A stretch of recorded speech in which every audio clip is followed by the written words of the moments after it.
Let's go. Feeling it? Feeling good today. Got the music back. Music's back. Things are good, baby. And we're live from deep in the bowels of Gerald J. Ford Stadium here on the beautiful campus of SMU in the Big D. And you are listening to the Mustang Mood Podcast. Yes, sir. We are here today with Stephan Soghomonian. Hello, everyone. How is everyone? Doing great. How are you? I'm great. Thank you for having me. We're having a blast. He's a sophomore forward on the SMU soccer team, originally from Santa Clarita, California. Santa Clarita. Santa Clarita. Yeah. Come on, man. You nailed the Santa Clara's name. pretty I far away. either read it wrong on the website or Adit, it is wrong on the website. No, Maybe man. check that. Adit never makes mistakes with me. He knows enough. Santa Clarita. He I wrote it enough times. probably just That's misread just it. bad research. Yeah, bad research on my part. It's all good. Awesome. Well, we're super excited to have you here today. I'm excited to be here. Little Stena soccer interviews. These are the first two that we've done, Mhm. and it's been great. Yeah, So- we're pumped. So this year you made 20 appearances and 14 starts here for SMU this year, and obviously a pretty big season, winning the ACC. Tell us about, maybe give us a little recap of the 2025 season. Yeah, I mean, we started a bit slower than we would like. Obviously, we were a very good team, and we had some tough losses that we shouldn't have. But, yeah, I mean, I started midway to the end of the season. Obviously, I wanted to start since the beginning, but, I had to fight for my spot. And, I started midway to the end of the season, and Ryan did the same thing. And I think when we both came in, not saying we were the game changers, but I think we had an impact going forward towards goal. And, yeah, we just started going on a run. Everything started clicking. We always said the culture was amazing with the group, and the entire season it was good. So even through our hardships, we stuck together, and yeah, we went on a great run. Unfortunately, it got cut short against Washington, but yeah, it was a great season. It was really fun, really, really fun. That's awesome. Yeah, I don't blame you for saying that it was fun, considering your 13 goals, 2 hat tricks. I'm sure that gets thrown around a lot. The boys make fun of me for it. I don't understand it. They're just jealous. No. Yeah. I saw that you had posted like a highlight reel of all 13. Maybe it was someone else. That was I saw it on SMU Instagram. men's soccer. Yeah. And I was like, oh, it looks good. I'll post it. Anyways, I watched them. I don't for some reason, it just seems like you just make the goals look easy. Do you know why that is? I think for me it's instinct, especially when the ball's in the box or when the ball's coming from Ryan. I mean, he got me 4 or 5 assists. You kind of just know where to go, or I feel like where the ball's gonna go. It's almost like you're hunting to be in that right spot. And when it comes at that point, it's just muscle memory. I trained it my entire life to score goals, and I felt like I've always been good at it, and I have a confidence when I get the ball there. So, when it comes there, I expect myself to score, and when I don't, I get angry and I try and go again. So it's not something I think about. I just try and go and do it. Yeah. Do you have a favorite from this past season? I liked I had one against Central Arkansas where I poked it in. I just poked it with my toe in the back of the net. I was stationary, and the ball was stuck under my foot, and I kind of just poked it in. So Yeah. I really like that one. I think my favorite was I don't remember who it was against, but you just absolutely just nailed the goalie. It bounced off the goalie right back to you, and then you put it in. Yeah, that was against Cal. Yeah, I remember that one. I saw that and I laughed out loud. It was great. Yeah, that one was fun. Ryan gave me that ball as well. Nice. So, yeah. I mean, 2 hat tricks in a span of 15 days? Like, that's pretty crazy. What was that like? Yeah, it was cool. Obviously, it helped the team win the games, and that's my job when I go on the pitch, score goals, and try and win games for the team.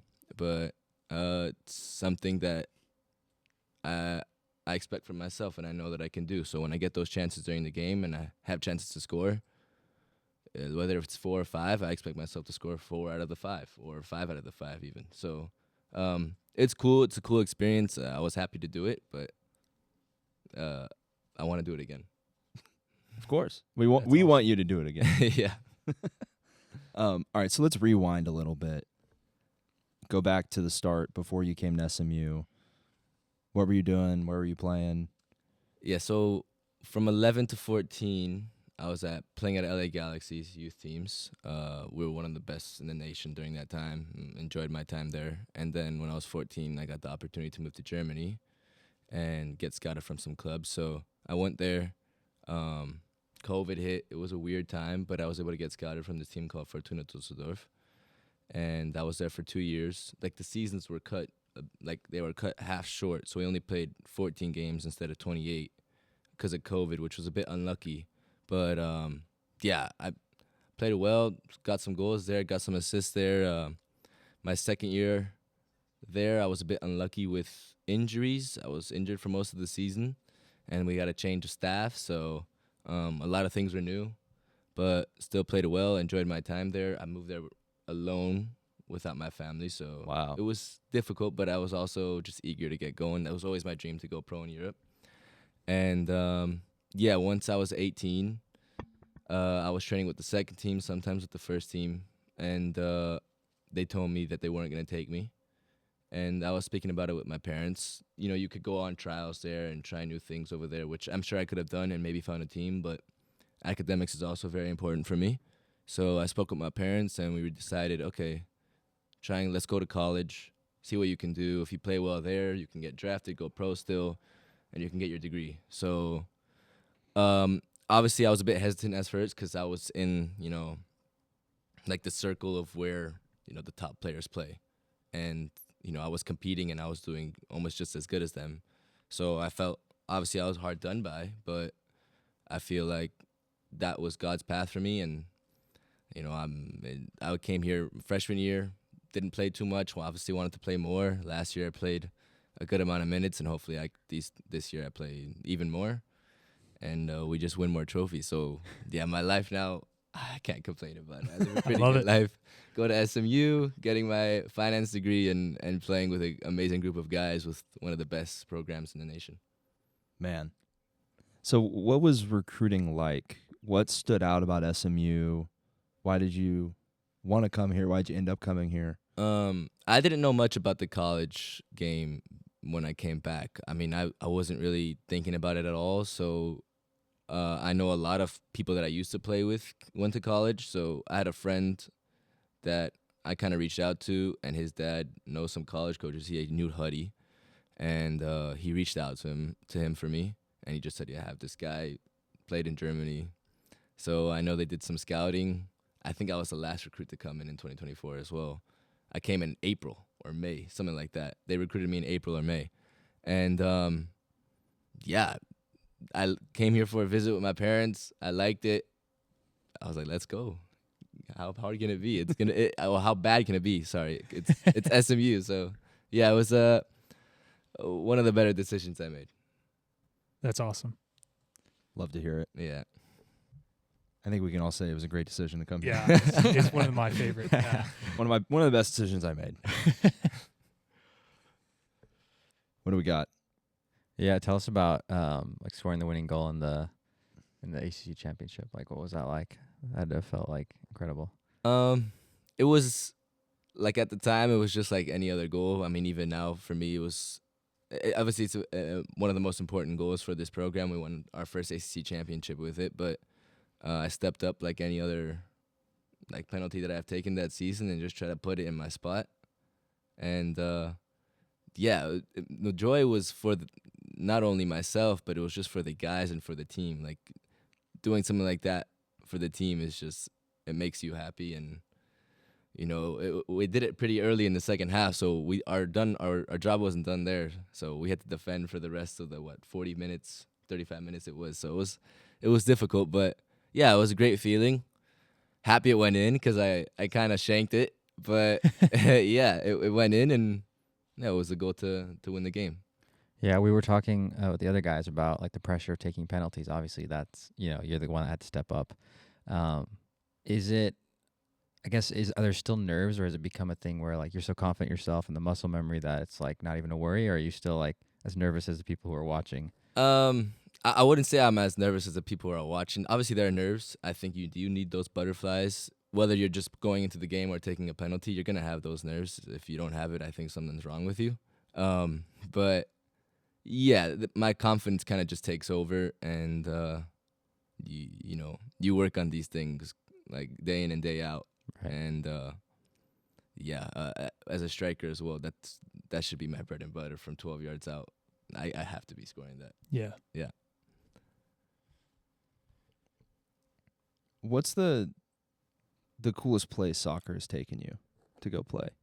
I would definitely say Germany. I mean, over there, it's the highest level. You're playing against guys who play in Champions League now. So, and then when you play against those guys and you're able to play at the same level, if not better than them, like you get this sort of confidence and belief in yourself. Okay, I can do it as well. So, like I said, obviously I felt hard done by for not being able to take that next step with my team. But I still believe, if we have a good season this year and I do well again, that can happen for me in the future. But, yeah, I mean, it's a sport I love. I've been wanting to go pro since I could remember. So being in a position like that to play against players like that and playing against pros that have already played in the Champions League and learning from them, yeah, it's a blessing. Who's like, is there anybody that you got to play with that, like, I don't know how to word this, but like somebody that like we're kind of, some of us are casuals, but like somebody we would know, like, or who's somebody that's like, playing like that kind of level right now that you got to play with or play against? Yeah, there are a few that play in the Bundesliga. I know there's a player that plays on Chelsea right now. He's a winger.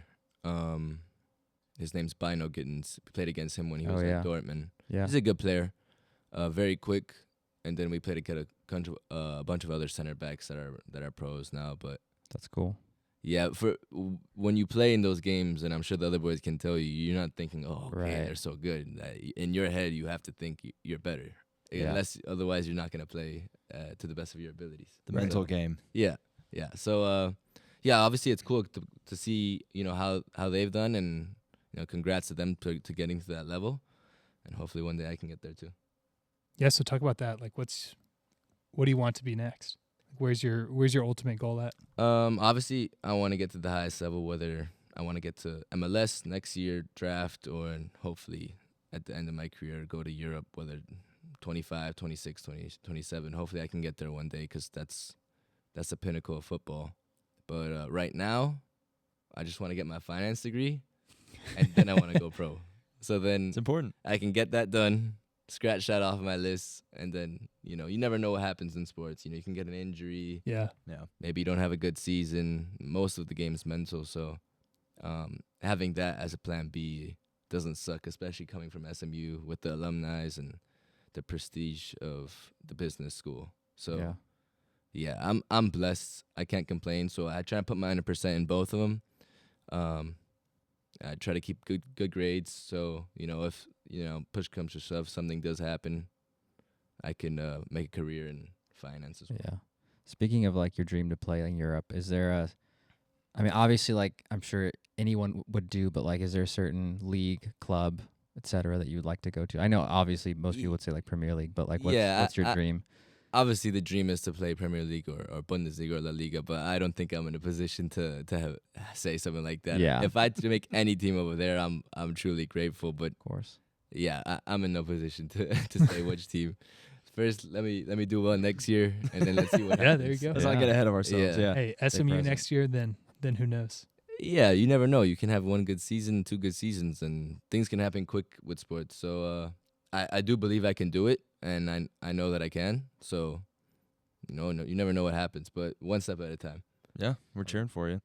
So can you talk a little bit about, like, maybe the soccer culture in the U.S.? So, like, obviously, I think over the last probably 30 years or so, it's changed a lot. Mm-hmm. And now you see guys from the U.S., a select few making these, premier, Champions League kind of teams. Like, what does it look like for you growing up, and how have you seen it changed in the U.S. as you've kind of developed and then, I guess, looked from the outside in Germany? I would say in Germany, that's life over there. So if you don't have that, they don't have a plan B. So, and it's people's jobs, Like when I was training with the second team or the first team, for example, you're fighting people for their job, like their livelihood. They got to take care of their families to like play. If they don't Yeah. have that job, they can't take care of their families. So, Hmm. obviously they're your teammates, but at the same time you're competing with them. And I think that's the difference. But I think in America they're trying to kind of bring that intensity and hunger more over here.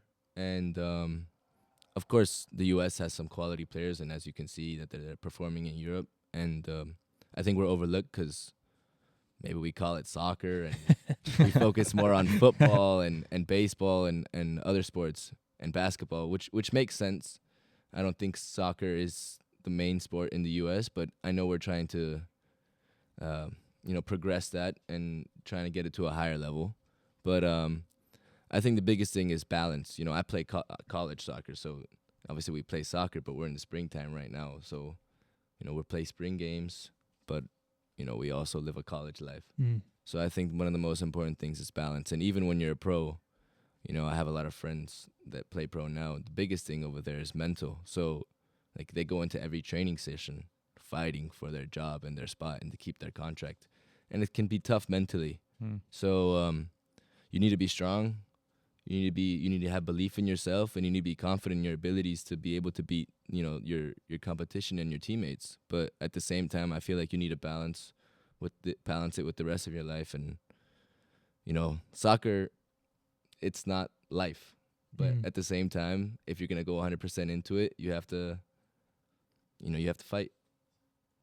And so do you think that's a challenge for a lot of student athletes who are like trying to, right? Obviously you have to keep the grades, but you're also trying to, go 100% with soccer and then also, working hard as a student. Like, do you think that like, I guess sets you behind your competition, like on an international stage? Obviously the level in Europe is much higher. So you play with better players, you're going to get better. But I wouldn't say it sends you behind mentally. Depends on what your mental state is and what you want to do with your life.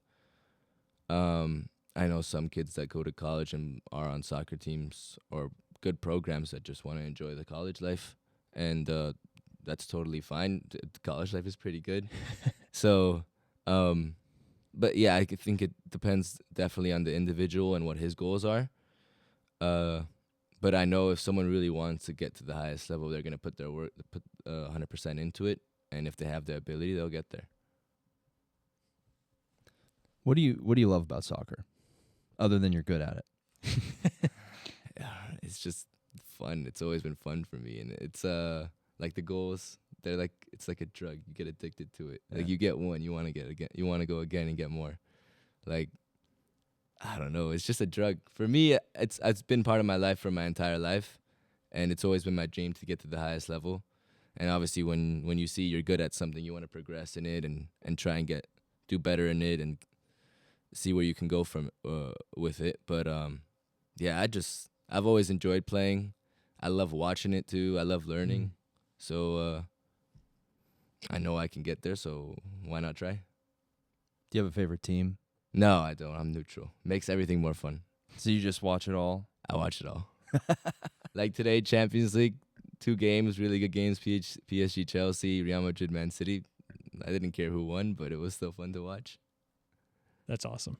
Well, I was happy with both of the losses because I'm a United fan, which is terrible. It's awful. What about, are there any players that you model your game after, that you watch and you're like, man, like those are things I can add into my game? Obviously it's a different. Not so much model. I just try and be myself when I play. But I like aggressive players. Like I like Rooney. I like Suarez. Jamie Vardy as well, more of a striker. But I like those type of players. But I don't try and model my game after them. Obviously, you'll see cool things online, and maybe you'll try things in training or sometimes in a game. But not so much model. Just try and go play my own game and see where I can go from there. Nice. Well, I did some digging, and I have a question for you. Can you just provide some context on this picture? That's not me. Okay. That's Ryan. Okay. He sleeps everywhere. Did I take that picture? I don't think so, but you were tagged on it. Was I? Yeah. Maybe it was on one of the other pictures in the post, but That's a post. On Instagram. Yeah, it was on Instagram. I was tagged. Yeah. Yeah, that's Ryan. He's on the soccer team. He's right? he's the one that gives me all the assists. If you're listening, switch over to video. I'll put the picture Yeah, up. that's not something new that we see. Ryan, it's Ryan a loves crazy doing picture. Yeah. Did y'all like put the stuff on top of him, or did he do that? I wouldn't be surprised if it was him, and I wouldn't be surprised if it was someone else. Well, I'm kind of disappointed it wasn't you, but that's all right. Yeah, Still a I funny wish I photo. could sleep like that. I wish I could sleep like that. No, I'm not that relaxed.